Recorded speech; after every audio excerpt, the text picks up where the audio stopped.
Hello and welcome to Let's Talk with Chisum. My name is Chisum Wanoro and I am your host on this live session.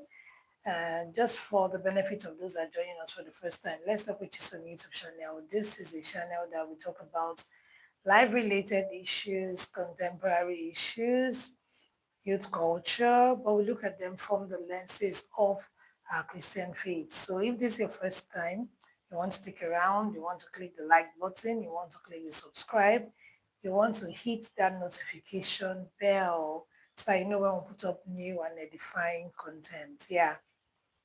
So if you're live, please feel free to say hi on the chat box. Just feel free to say hi and let's know that you're here. Let us know where you're watching from as well. So yeah, so I just thought to do this quick intro. I know we've done this sometime in the past. We've been doing this for about 3 years. This year makes it 4 years, right? Yeah, so I think I've done this several times, but I'll just do this again. Part of the inspiration that we had for starting this YouTube channel in the first place was the fact that we are inspired by every other person's stories. We learn from every other person's stories. And we just thought, like, as led, as inspired by the Holy Spirit, that why don't we set up something where, we can talk about life experiences and, things that people go through on a daily and then look at it from the perspective of a Christian because you tend to make the choices that affect your life on the spot.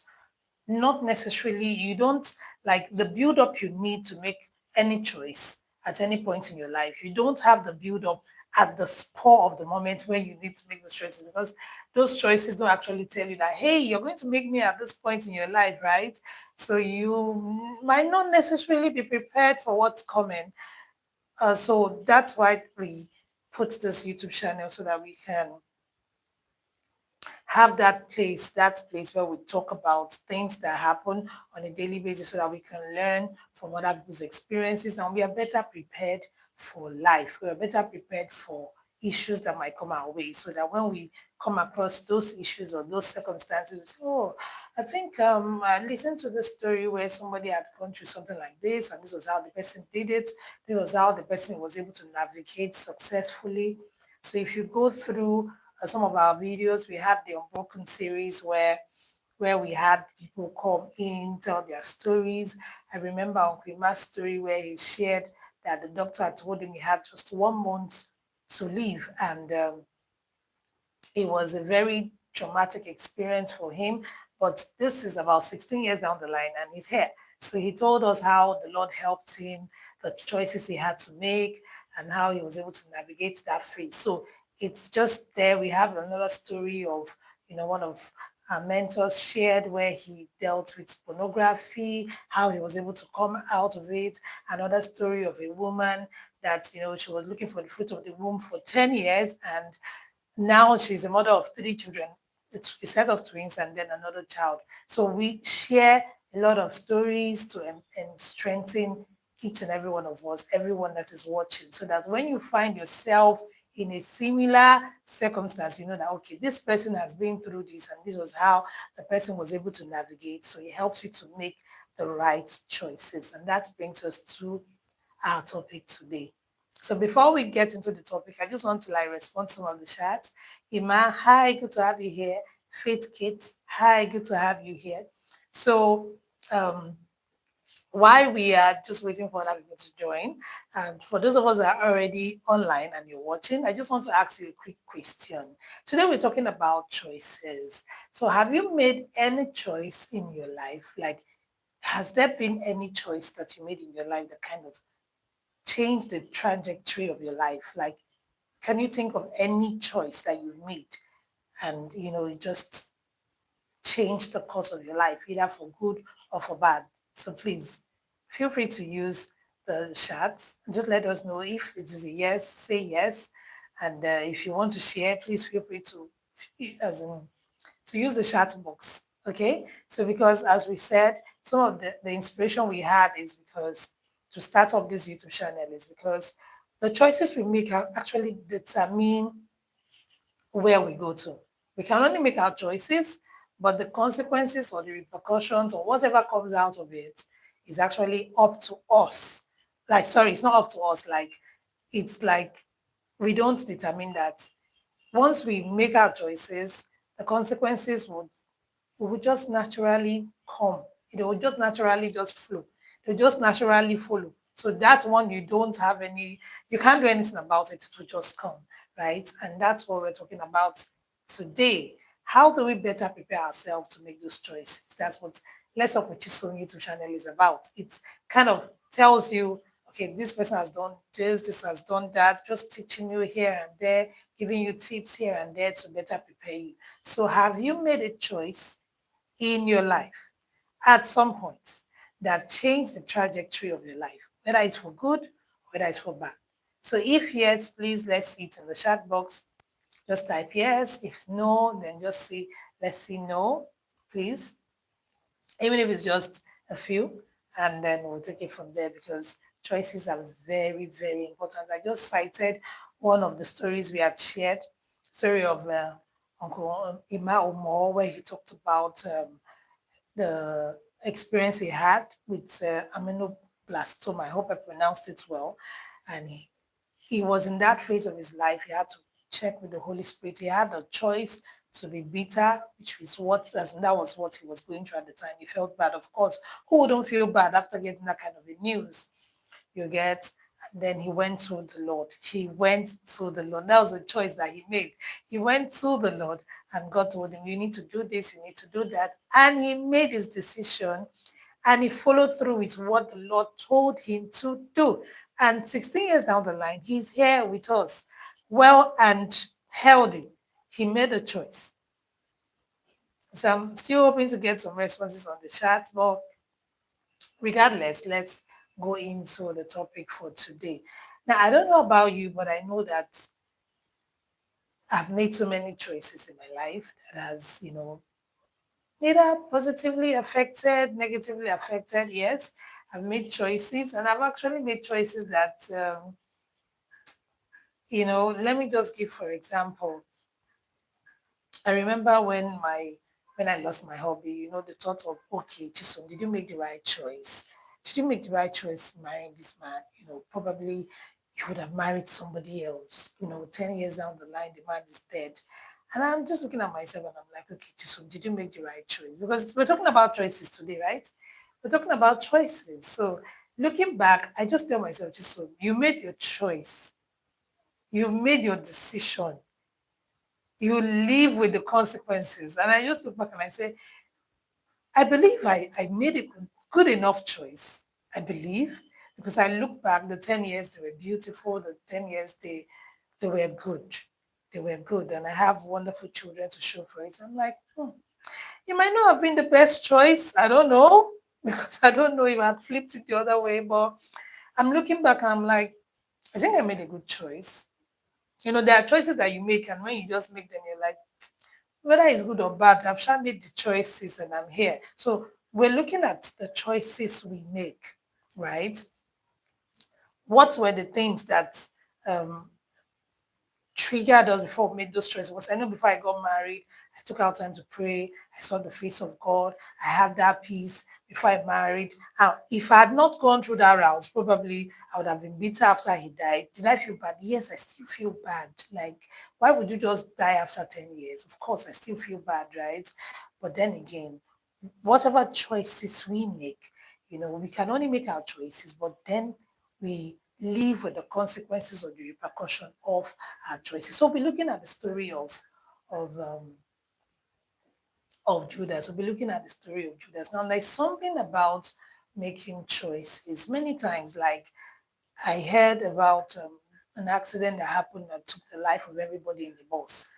And it's not far-fetched because many times I see drivers drive what they drive on the road and I'm like, what is this guy thinking? Now the thing is this, what I always say is that this driver don't they drive anyhow. Like he drove, sharp sharp and then he got away with it the first time, he did it the second time, he did it the third time, and he felt I would always get away with it.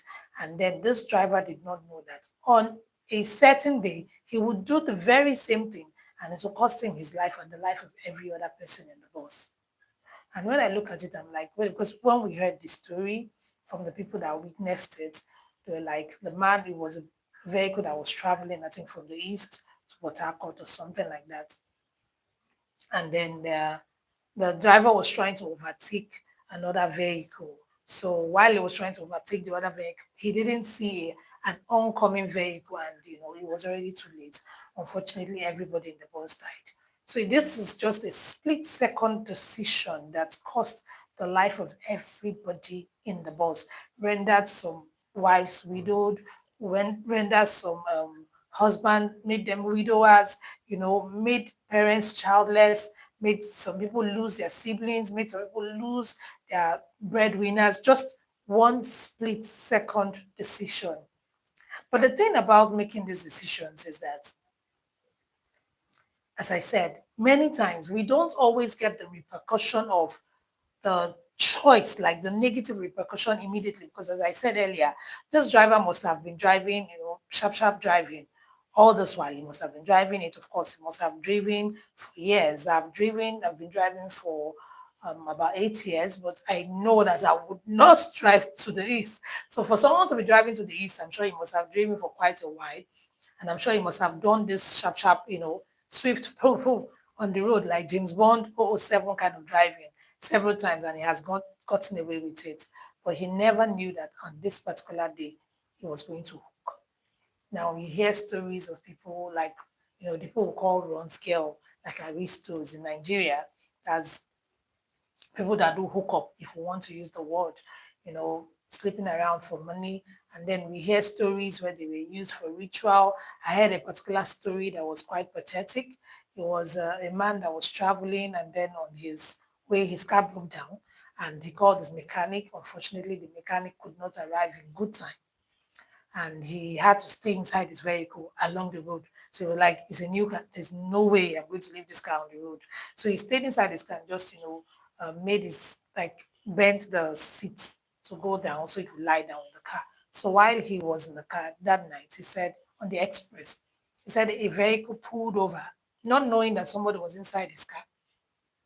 A vehicle pulled over, and when they pulled over, there was a young lady with them. They pushed the girl into the drainage, that's the gutter that was there, and then it was side to be. I don't know what I said. They pushed the girl. So they said what actually happened. That I don't know how he was able to see it, but they said he pushed.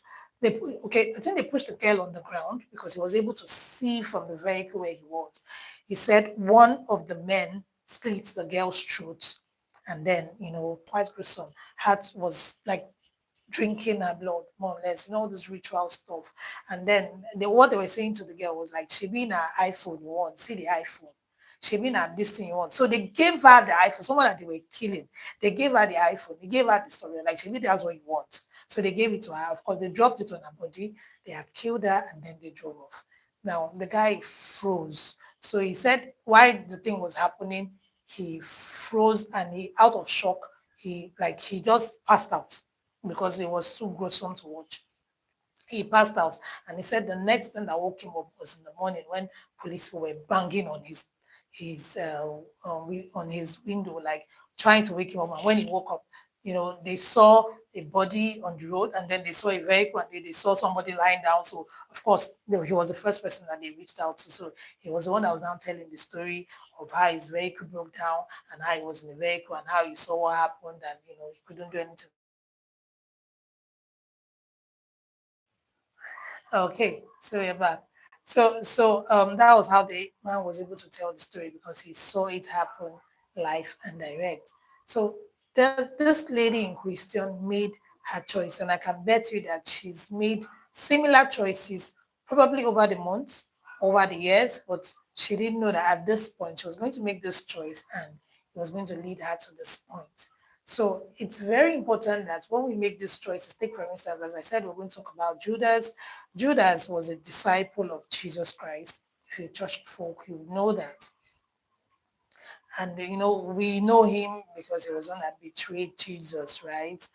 But the thing the Bible said that, like when Jesus Christ was to tell the story of the alabaster, the woman that broke the alabaster jar, he said that Judas would usually take money from the purse. It was mentioned in the scripture. So he already had that attitude of taking money from the purse. He already had the attitude of, that greed, wanting to have something that wasn't his, that lack of contentment. It was already a threat that he had, and he would make certain choices around that one. So he felt that this was going to be like his biggest deal.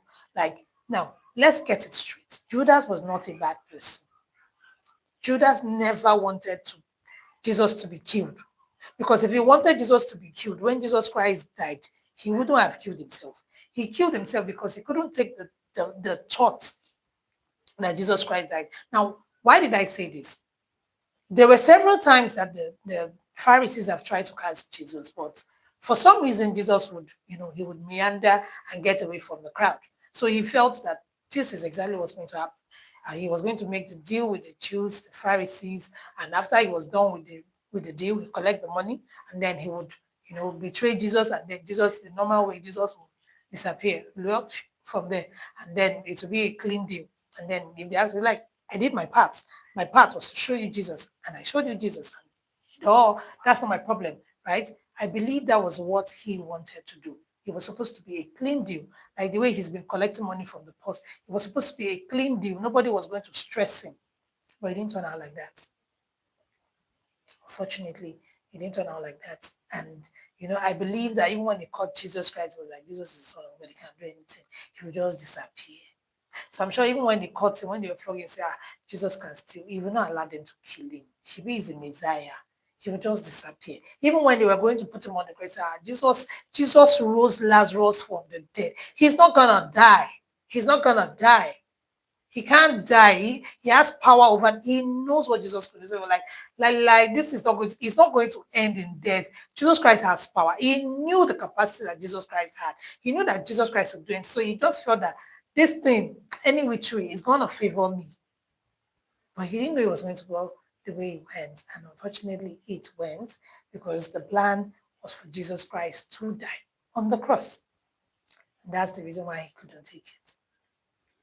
So on today's discussion, we just generally want to talk about the choices that we make, because many times when we start out making the first choice, we've heard of stories of someone. We heard the story, I don't know whether it's true, story of a young man that was going to be killed for robbery. And when he was about to die, he called for his mom to tell his mom something. And when his mom came, he told the mom to come closer. He wanted to whisper in her ear. And when she came closer, he beat her ear off. And he was like, it's because she was the one that, those times when he would take something in the house and take something little, and the woman would be like, leave him, he's a little boy. He's just a child. He will come off it. He will outgrow it. He was like, you did not correct him, because at that point, the woman did not see the tendency that this choice was going to lead to. Many times we don't see it. Many times we don't get it. Many times we just are like, I did it, I got away with it. A girl that sleeps around, I did it, I got away with it, I didn't get pregnant, they didn't use me for money ritual, this is that. And then we have that mindset that we are going to keep getting away with it. And we don't even know what we are growing into, because that's the bad part. We are training ourselves to become something we never intended to become. Just like someone that is on drug, someone that is addicted, and then the person is crying out for help. Trust me, when the person took the first drink, I was listening to a story of a woman that the parents would give, the dad would give them drink alcohol, and at the age of 10, all of them were addicted to alcohol. And of course, the parents only drank alcohol, and then the children took it a step further, because of course the students will always learn more than the teacher. The children took it a step further, started taking cigarettes, hard drugs, colos, cocaine, and all of that. And that was how all the children became addicted and they died. Choices. The parents, when they started giving the children alcohol, never knew that it was going to lead to the children, getting into other hard as in drugs, and then leading to their death. Choices. Choices. It's very important the choices that we make. And it's very important that we don't trivialize those little things, because it's not just about us. It's about the generations unborn. It's about the people coming after us. It's about the people that we are leaving for, the legacy that we are leaving behind. I'm just imagining how Judas's family would have coped. I'm imagining how his children, his wife would have coped after that time, the stigma around them because of the choice that their father made, or their husband at the time made. So it's very important that when we want to make those choices, don't just think about the immediate effect. Think about, what are you training yourself to become? What is the tendency of this thing, as in growing out to become a monster tomorrow? What is the effect that this is going to have on myself, my children, my generation? Is it something, is it a legacy I want to leave behind?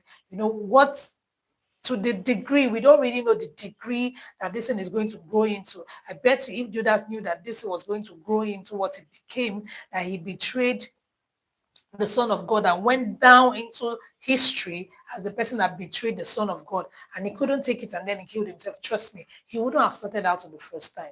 So it's better we don't make those little choices. I'm like, it's not a big deal. I interviewed someone and the person said he just started out with smoking paper, and then he ended up in a rehabilitation center twice because he got into cocaine just from smoking paper. It was a choice.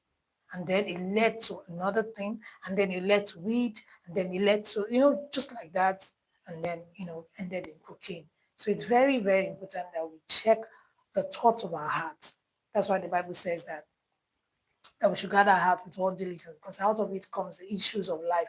Those little things, the devil understands. He just needs to put this a little here, put this a little here, and then you put this a little here, and then this will now lead to this, and then this will now lead to this. But we don't see it. We don't see it. We just play into what the devil wants us to do at that time. We don't see the big picture. We don't see the monster that thing is going to become. So this, as in the essence of today's video, is just to like talk to us about the choices, those little choices we make in our little spaces, and we feel like it doesn't matter. Let's, take a pause, think about it, ponder on it. What are the tendencies? What are the monsters that could be bettered from these little choices that we're making? Is it something that we want to leave as a legacy for our children, for our generation, whether born or unborn? Is it something we want to be remembered for? Because those little choices that we make here and there, they actually grow into either training us to what we become, or they grow um, into the choices that we'll make on the very day. And then it's like, that's it. Like the man, unfortunately, that, drove and then cost him his life and the life of every other person. So my prayer for each and every one of us is that the Lord would help us to make the right choices, at every point in time. And even if we've made choices, just like Samson, that made the choice and he lost his grace, they shaved his hair, and then he lost that particular grace that the Lord gave him. He prayed and he asked the Lord for a second chance, and he was able to. The Bible says that the people these Philistines he killed on that particular day when he died with him was greater than the number of the people he had killed while he was alive. So there is always room for, you know, um, making amends, even when we've made choices that probably has changed the trajectory of our life negatively. That's why, mercy is always there. Christ is there, and we can always go back to him, ask for mercy, and ask him for the grace so that he can rewrite our story. Thank you so much for joining. I hope that this video has really blessed you. And as I said earlier, you're free to check out the videos we have on our YouTube channel. We talk about a lot of stories that would help you while you're making choices. And I just trust the Lord that at the point, at the spur of the moment, where you need to make choices, whether little, whether small, whether life-changing choices, the Lord would help you to make the right choices. That when you look back 10 years, 20 years, you'll be like, I'm glad I made the choice. Thank you so much again for watching. Thank you everyone for joining. Thank you, Prosper, for joining. Thank you, Faith Kate, for joining. Thank you, Ima, for joining.